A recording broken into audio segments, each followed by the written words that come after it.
Well, good afternoon to you. 3:06 now, News Talk 105.9 WMAL, where we are making sense of the news today. Joining us, Aaron Sibarium will be with us at 3:30 from the Washington Free Beacon. We'll talk about corporate America. Remember when they rushed to support the organizations that bring chaos to the country? Where are all the statements against terrorists? We'll talk to Aaron Sibarium about that. Jenny Terr is here from the Daily Caller News Foundation. She had quite a moment today as an anti-Israel organization precluded her, a Jewish reporter, from even being able to ask questions at an event that they were holding for the press to attend. We'll explore that with Jenny. We've got audio for you on that as well. Emily Brooks is here from The Hill at 4:30. We'll talk about the latest in this ongoing House Speaker race among the Republicans. And David Strom joins us at 5:30 today from Hot Air on so much. And we'll talk to you at 888-630-9625, 888-630-WMAL. Yeah, lots going on. What is it? What are they calling this? The Day of Rage or the Day of whatever? This Hamas wanted to launch something like a Day of Jihad, a Day of Anger. And, we have seen some reports of some attacks. There was an Israeli diplomat who was stabbed in broad daylight in Beijing in the last 24 hours. And the video is getting around. And it is horrifying to see this man try and survive just an ongoing stabbing attack over and over and over again. We're still awaiting more details on what the heck was actually even going on there. But there are attacks like that have taken place. There's a lot of vigilance in the country about this right now. Various, police departments across the country going, especially to some of the Jewish schools and institutions to try and keep them safe. But it's a weird story. I featured it at the top of my own notes this morning as I was writing down the things to think about, as I do each day. But I did, as I emphasized it at the top of my notes, I thought, you do wonder to what extent the press covering this Day of Jihad or Day of Rage, whatever they want to call it, is only bringing more attention to people who might take advantage of such a call to heed it. So it's one of those kind of things that you get tortured about. Do you talk about it? Do you emphasize it? Do you highlight it? Because obviously you want to keep your head on a swivel. I mean, the whole point of talking about it, to the extent we do, is, hey, stay on guard. Keep your family and your community safe. But the planet, as of this morning, was on high alert for this Hamas-fueled terror. Yeah, Fox News had the headline that it was a, quote, Day of Rage. It puts Israel and police around the world on alert. And, because you're worried that some savage is going to try and inflict chaos and harm on your community, on your family, on your children. And that is not an illegitimate concern at all. Because, here in the United States, it used to be that you might expect your own government to protect you, but nowadays we just let anybody in. So it's on you. Like if you're sitting back and going, hey, somebody else is going to protect me and my family, you're a moron. That's not happening. That's not happening. The chances of, there are people out there whose job it is to do that, certainly, good men and women of law enforcement, the Border Patrol, but what are they consumed with? Nonsense. Because our leaders have forced them to be engaged in nonsense. On the border, they're not even enforcing the border. They're processing people in. And our poor police departments, to the extent that they can do their job at all, especially in these Democrat-run cities, they make an arrest and the prosecutors don't follow up. And then the criminals are put back on the street. So the cops are overworked and they're not even helping. It's not even helping the community out because the danger is constantly being put back in front of you. So defending your family falls to you. It always has, but in a society like this right now, it's all the more important to be cognizant of that. So we're dealing with that. Also, we're keeping an eye on everything that's going on in Israel today. The Israeli Defense Forces have begun making their way into Gaza. It's being described as localized raids, according to the IDF. The Israel Defense Forces tell Fox News their infantry forces and tanks have entered the Gaza Strip today to conduct localized raids. Fox News' Trey Yingst reported that the military action was not the much-anticipated ground invasion by the Israeli military, The development comes as the militant group Hezbollah took responsibility for targeting Israeli military posts with small arms fire along the country's border with Lebanon, which the Israelis responded to with artillery strikes.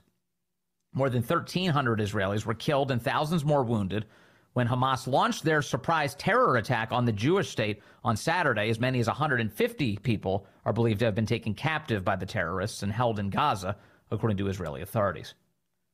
Yeah, Hamas, let me talk about this for a moment. The video and photos that have been coming out of the Middle East about the terrorism of Hamas. Let's start with the baby story. We've been talking all week about what was reported by a number of news outlets that babies were beheaded by these Hamas terrorists, in addition to, quite obviously, just being executed, regardless of the state that their bodies were found in. No one has disputed this. No one has disputed this, unless you're living in some insane land free of facts entirely. No one's disputed that these babies were killed. There's some kind of debate going on right now about whether or not the babies were beheaded, and it's lasted in various forms throughout the week. Do you realize how stupid this debate is? At its core, it's meant to be some sort of defense of killing babies, but not beheading them. Come on. What a ridiculous thing to engage in. We've seen that the Israelis have released photos here of these babies burned to a crisp, some of them. And this falls in line with everything else we've seen since Saturday of last week. We've seen footage of Israelis being shot in cold blood inside of their cars. We've seen footage of women who were kidnapped, covered in blood, including, quite obviously, as the product of being raped. That's just true. That footage is real. There's no one has alleged that it's artificial intelligence or anything else. The whole thing is so crazy. Children killed and kidnapped. People burned alive. Their bodies found, burned to a crisp, photographed, distributed around the planet. No one seriously disputes any of this. And yet there's like a debate going on about, well, is it real? Is it artificial intelligence? And then in the case of this baby, there was a baby. It's so awful that you have to see these pictures, but I'm telling you, seeing them really drives home the point of who's on the side of the demons here. But there's a photo apparently of a baby's body burnt to a crisp. And I think was it Ben Shapiro who shared this. And then you had people start running the photo through artificial intelligence image detection software to see, is it an AI image? Now, a portion of the image was already blurred out because there were some sort of markings on the sheet. I don't know if it was personally identifiable information or what it was, but it was quite obviously there was something, a little part of it that was censored. So the AI software takes a look at the photo and says, this is artificial intelligence. That's what some people started sharing. But then if you run it through other software elsewhere on the internet, also billing itself as artificial intelligence detection software, it says, well, these are real photos. But the conspiracy theorists are only sharing the image that where the software goes, oh, it's AI. Just to give you a sense of how stupid this is, there's a picture going around of Joe Biden dressed in a hospital gown like he's in a mental hospital with a pile of human feces next to his feet, staring up at a camera with a bewildered look. It's a ridiculous photo. You know, it's quite obviously not real, as goofy as the whole arrangement is. And people ran it through the AI systems, and they came back, this is a human photo. That it's a real photo. So, in other words, this is an imperfect technology at the moment. But it's become the source of these deranged conspiracy theories. Now, another piece on this video stuff. Hamas today, in case you're looking for more evidence of Hamas's atrocities, as if you need more, Hamas today is sharing videos of the Israeli children that they've kidnapped.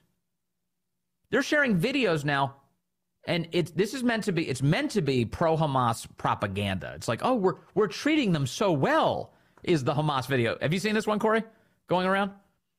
He hasn't seen it yet. I'm telling you, there's a video of these Hamas guys. They're all standing, they're all posing, mugging for the camera, and holding babies that they kidnapped from Israel. And they say, oh, look. And even one of them is like rocking one in a stroller, like pushing it back and forth, a little buggy. Look, we're trying to quiet the baby down and taking care of the child. You kidnapped the children. What? I'm sorry, you want some bonus points or something? Because after you kidnapped them, you filmed a video of yourself cradling one? You demon, you kidnapped a human being, a child, a baby. So in other words, like, as far as I'm concerned, and normal people would be concerned, Hamas is sharing evidence of its demonic behavior on the internet right now and saying they want some sort of positive credit for it.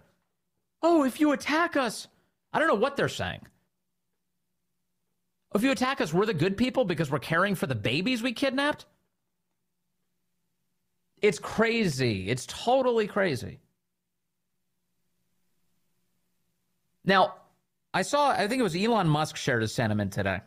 He said that the whole point of the barbarism in his view, and I don't want to misquote him entirely, but I think, I'm just playing off of memory here. And I'll look it up in the meantime so I can give you a real accurate representation of this. But Elon Musk basically said that what Hamas is trying to provoke is an aggressive military action by Israel. Now, would raping, murdering, kidnapping, your a country's people warrant an aggressive response? Hell yeah. Yeah, big time. Big time. And so Elon tweeted something to the effect of, yeah, this is meant to provoke an aggressive response. And out of that aggression, Hamas is going to try and use the imagery of that to rally the world to its side. Oh, look how mean Israel is being to Hamas. And unfortunately, I guess to Elon's point, there are institutions on our planet, dominant, really powerful institutions, who will buy stuff like that, hook, line, and sinker. We've kind of seen them doing it all week, haven't we? They take the edge off of what Hamas did over the weekend. They don't want to refer to it as terrorism. They act like this is like kind of like, we got to contextualize it. Got to see both sides. What do you mean both sides? Have you seen what happened on Saturday? You have academic groups, organizations around the world, and certainly here in the United States, these student organizations who are rooting against Israel. They're throwing these anti-Israel demonstrations and acting as if Hamas is raping and pillaging and murdering and kidnapping were some sort of justified event that took place. They're doing this for real. They're standing there chanting about intifadas and free Palestine and gas the Jews. You see this one? Remember that one earlier this week? Just so you know, if I were you, I would keep notes on some of this because this is already sort of happening. But there's going to be a broad media effort to memory hole all of this. To the extent that you'll be able to find it, you're going to, there'll be some archives. You'll be able to see some of this and what's going on. But it's all going to move on. There's going to be, they're going to mount up the anti-Israel sentiment over the next few weeks, over the next few days. They're going to attack Israel for trying to defend itself. What did Israel do in the last 24 hours? And it's not just, let me just make sure I stretch out the timeline on this. As of this past weekend, immediately after the attack, what did Israel say to the civilians of Gaza? What did they say? Immediately after the attack, clear the area. You need to get out. Within the last 24 hours, Israel has repeated this claim for the umpteenth time. This warning, it's not a claim, it's an urgent warning. Clear the area, please. We do not want you to be caught in the collateral of what we need to do to Hamas. That's what Israel's saying. And what is Hamas saying? They've said it all week long. Don't listen to the Jewish liars. Don't listen to them. Stay where you are. They're lying to you. Do not clear the area. Stay here. So that Gaza can turn these people into human shields, human sacrifices, images that they can share with places like the New York Times to insist that we're the real victims here. That Israel is gunning down Palestinians in cold blood. That's what they want. Israel is offering the opportunity to get out, and they have been. And so in the last 24 hours, they've renewed these calls. And have you seen what the headlines are saying now? Places like the United Nations, it's not enough time. There's too many people. In 24 hours, they can't get out that quickly. Israel's been saying it all week. They've been saying, they gave what kind of courtesy? I don't know if America could stand waiting a week to have a full-blown response to the death of that many American citizens at the hands of an enemy terrorist organization, right? Israel has waited a week. There's been some strikes. They've definitely gone in and tried to hit it from the air, hit Gaza. But the ground invasion, staging on the border, calling up 300,000 reservists, they've been patient and urging civilians to get out of the area. And now the United Nations, what idiot at the UN was saying, looking at this and going, there's not enough time. They didn't give them 24 hours notice. They've been saying it all week long. Get out. Get out. And Hamas wants them to sit tight and to die so that they can use their deaths in order to get the kind of propaganda that the West has often delivered. Many of these corporate news outlets, they're willing to deliver this pro-Hamas propaganda. And that's disgraceful. All right, more ahead. I've got a lot more, including the speaker race. Man, I've got... All right, let's take a phone call. We've got Dave calling in from Upper Marlboro today. Dave, good afternoon. You're on the Vince Coglianese Show. Hey, Dave. Uh-oh. Dave has been on hold just a couple minutes now, but he is no longer available. Well, we all have busy lives, you know? Can't always answer the phone when we call a radio show. That's fine. Coming up, we're going to be chatting with so many great guests to include Aaron Sibarium from the Washington Free Beacon. Remember, corporate America had a lot to say, a lot of Instagram posts when it was time for the George Floyd riots. These days, not so much. We'll talk to Aaron Sibarium about that and a lot more ahead on the Vince Coglianese Show. Hey, good afternoon to you. 3:35 here, News Talk 105.9 WMAL, where we're making sense of the news. Coming up today, we'll be joined by Jenny Terr of the Daily Caller News Foundation at 4 o'clock. She's a Jewish reporter who was blocked from going to an anti-Israel group's press conference today. They said she's illegitimate, when, of course, she is a very legitimate person. We'll talk to her coming up. Emily Brooks is here at 4:30. She's a political reporter for The Hill on the latest on this wild speakers race. And at 5:30, David Strom of Hot Air joins us. You can join us at 888-630-9625, 888-630-WMAL. Remember, it was February of last year. Russia invades Ukraine. And instantly, all of America's corporations responded in unison, condemnation for Vladimir Putin. But this week, we saw Hamas commit a terror attack on Israel, and, well, crickets. What's going on there? Aaron Sibarium is an associate editor at the Washington Free Beacon, is reporting on this subject this week. Aaron, good afternoon to you, sir. Good afternoon. Give us the comparison here. What happened when Russia invaded Ukraine, and what's happening now? Sure. So I think the most instructive comparison is to look at what Deutsche Bank, the famous German bank, did after Ukraine and after Hamas's massacre in Israel. The same day that Vladimir Putin invaded Ukraine, Deutsche Bank, which some viewers may know helped to expropriate Jewish businesses during the Holocaust, issued a statement saying, of course, we condemn this invasion. We're very concerned about the unprecedented land war in Europe, blah, blah, blah, blah, blah. Okay, fine. It took 5 days and an inquiry from me for this same bank to say anything about Hamas is butchering innocent Israeli civilians. The statement they gave me was, unequivocal in condemning terrorism, but kind of equivocal in terms of laying the blame. It did not specify Hamas or specify that the victims were Israeli. And that basic pattern is what you're seeing throughout the corporate world, where a lot of places either have not issued statements yet, or they've issued them somewhat belatedly and half-heartedly, especially when compared to how they reacted to both Ukraine, but also George Floyd and Black Lives Matter. So I would prefer to live in a world where these corporate, entities don't release statements on issues related to war, geopolitics, or literally anything that's outside of the realm of their business. But they kind of set the rules already, haven't they, Aaron Sibarium? They've decided to release statements with full-throated endorsements for all sorts of left-wing and destructive causes.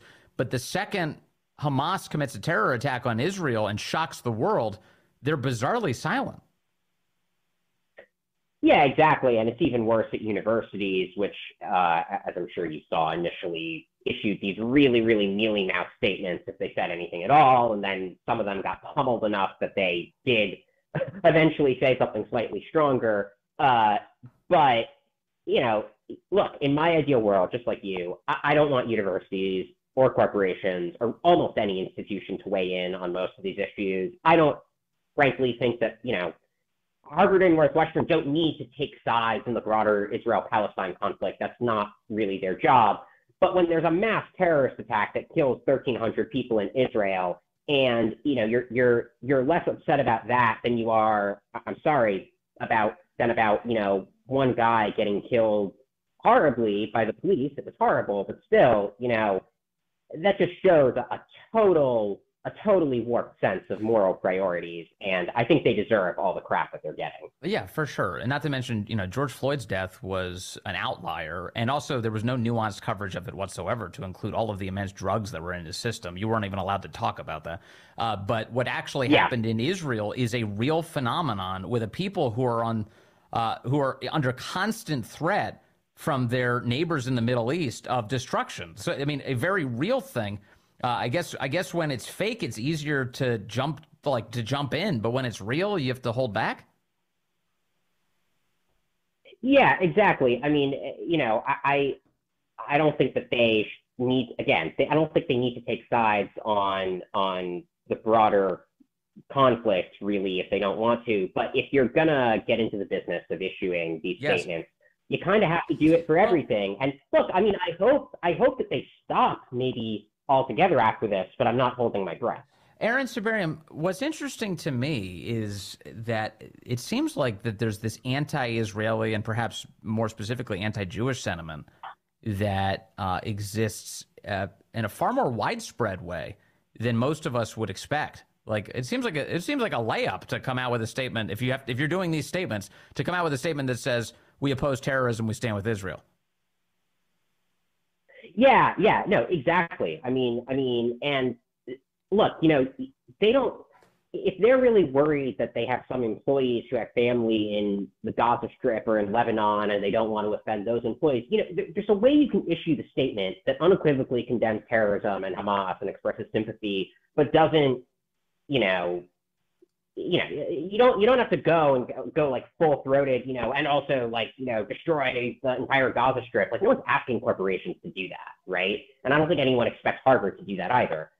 But it's really not hard to just say mass terrorism against civilians of any kind, wrong. Really, really not hard to say that, right? Mm-hmm. And there have been a range of people, including very far left people who are critical of Israel, who have nonetheless managed to say that. So if you can't even say that, I mean, and if someone's going to be offended by you saying that, I mean, that's, it's hard for me to see how taking offense at the statement, killing innocent Israeli civilians is wrong, is anything other than anti-Semitic. Right. So, but this is something that you have detected in not just Deutsche Bank, a German bank, but also throughout American corporations as well. This hesitancy to wade in on what should be a very easy one, which is we oppose terrorism, we stand with Israel.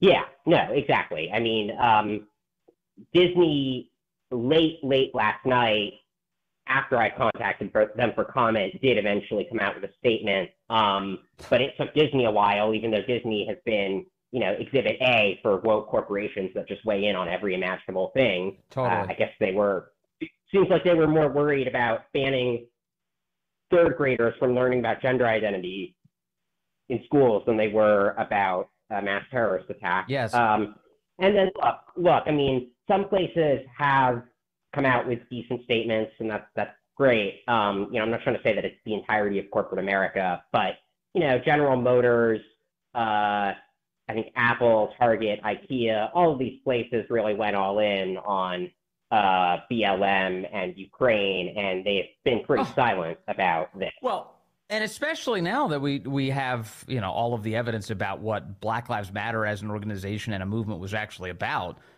First of all, the self-dealing was immense. All of the donated resources, including from those corporations, went to buying ridiculous things like mansions in multiple countries just for a select group of people.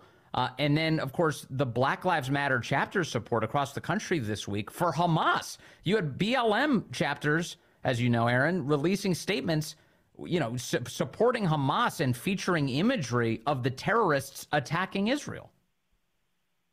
Yeah, I think it used to be kind of a right-wing joke or kind of edgelording thing to say Black Lives Matter is a terrorist organization, and then, mainstream liberals would roll their eyes and be like, oh, of course, that's absurd. Yeah. But now the national organization has, in fact, refused to condemn one of its chapters putting out a statement outright endorsing terrorism. So, I will say one of the silver linings of this truly horrible series of events is that I think it is making Black Lives Matter toxic and associating it with terrorists. And, Black Lives Matter, I think, did do a lot of damage in 2020 with its militant anti-police stance. So if that ends up being discredited by this, I'm not going to be losing any sleep. Right. Well, remember, there was also the 2016 shooting of a number of Dallas police officers. This is well before George Floyd's death, where a 25-year-old man associated with Black Lives Matter goes out and starts shooting cops on the streets. They tried to distance themselves from that, but that was a terrorist attack right here in our country against police officers under the banner of Black Lives Matter. And the corporations all brushed past that. They just whitewashed it. They pretend like it never happened, and then they gave massive amounts of money, and they wrote the name of this organization all over their merchandise. Mm-hmm. No, exactly. I agree completely. It's one of the only positive things here is that I think there's going to be a broader reckoning with how far the mainstream kind of let really radical leftist, in some cases genocidal leftist ideology into their institution. And look, that's long overdue, and it's a shame that it's taken a terrorist attack to do it. But I hope that there is at least a little bit more scrutiny now before these corporations decide to give $500,000, as Coca-Cola did, to a fashionable, lefty cause. Yeah. So, Aaron, I guess underneath all of this, the reason this is so distressing is because, I think for a lot of us, we kind of think that there are plenty of Americans out there who share our values, who love the country, who want to stand up for decency. And then when you see just such rampant endorsement of evil all over the place, you start to recognize, like, man, something has definitely gone wrong, whether it's the capture of higher education, the advancement of sort of Marxist propaganda in that environment, the out-of-control border situation, the idea that assimilation itself is somehow a sin, that you're not allowed to encourage people to assimilate into our country and what we believe. It very much feels like our very national existence is on the line. Yeah, and it's funny. My reaction the past few days, I almost find the morality of the campus stuff less complicated than the morality of the Israeli-Palestinian conflict. I can understand why people in the Middle East are, get angry at Israel. It doesn't mean it's justified, but like there's a lot of history there. I get why there are divergent opinions, but for people on campuses in the United States to be just outright endorsing terrorism, that I think is just far more disturbing. And I think it's really just impossible to both sides of that. There are some isolated incidents of Jewish people in New York City saying some bad stuff where they're like, kill all Palestinians. It's like one video. Okay, that. But I'm not seeing that at scale, right? Whereas it does seem like there's a real kind of eliminationist rhetoric on left-wing campuses right now. And it's just, even if you don't like everything that the pro-Israel students say, there's just not the same level of outright celebration at death.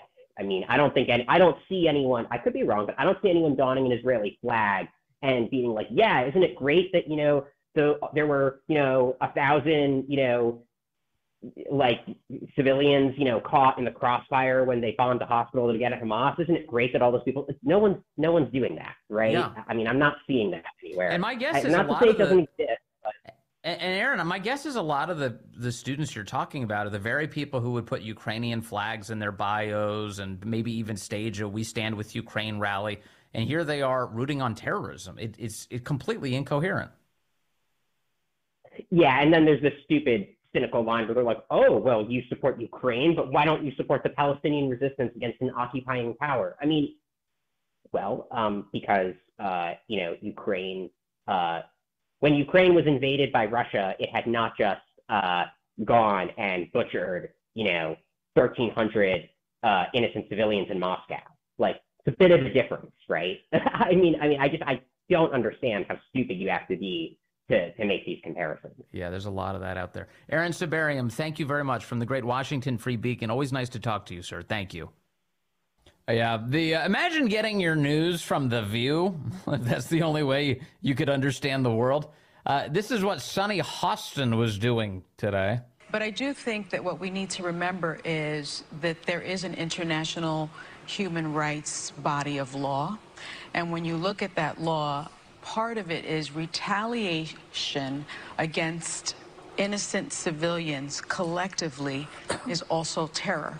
And it's also a war crime. Oh my gosh, she's trying to say Israel is a war criminal and they're going to attack civilians intentionally here. This is Sonny Hostin and saying the highest law in the land is international law. Is she a lawyer? She says she's a lawyer.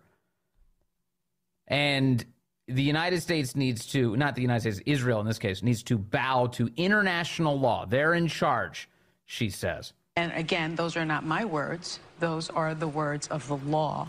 And the president of the European Commission, Ursula von der Leyen, said just last year when we were all talking about Ukraine, she said Russia's attacks against civilian infrastructure, especially electricity, are war crimes. Cutting off men, women, children of water, electricity, and heating with winter coming. These are acts of pure terror, and we have to call it as such. Who's cutting off the water in Gaza? Who's doing that?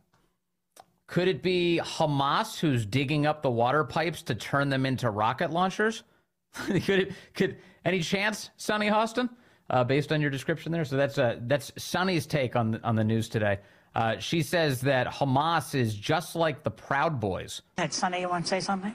No, I look at this from a legal perspective, and I think that we all know that Hamas has been designated a terror organization, just like many other terror organizations have had this designation, like the Proud Boys here in the United States. Yeah, the Proud Boys. What'd they do, punch an Antifa guy or something? They're a terrorist organization. It's so crazy. Looney Tunes. Looney Tunes. Speaking of Looney Tunes, apparently there was a lot of drama just now inside the United States House of Representatives. Republican Congressman George Santos of MSNBC fame was screaming at someone. Absolutely not. The fact that we have terrorist sympathizers in this building is unacceptable. They should not be allowed in here. What is happening in Israel is abhorrent. That's what it is. And the next time he tries to accost me with a child in my hand, I want him out of here. Santos was holding somebody's baby. It wasn't his. He's an animal. I am holding a child. He is a terrorist sympathizer. Who? We're going to look at the video. Mr. Santos, who? Congressman Santos, who? Some pro-Hamas protester got in his face and started saying that. Santos freaking out on him. Back there is a terrorist sympathizer that has no business in this building. What is happening in Israel is abhorrent. Yeah, the media following George Santos around like flies. They're all over him today. A lot more ahead. We'll be joined coming up by Jenny Terror of the Daily Caller News Foundation. She's a Jewish reporter, and a anti-Israel group said she's not allowed to cover their events.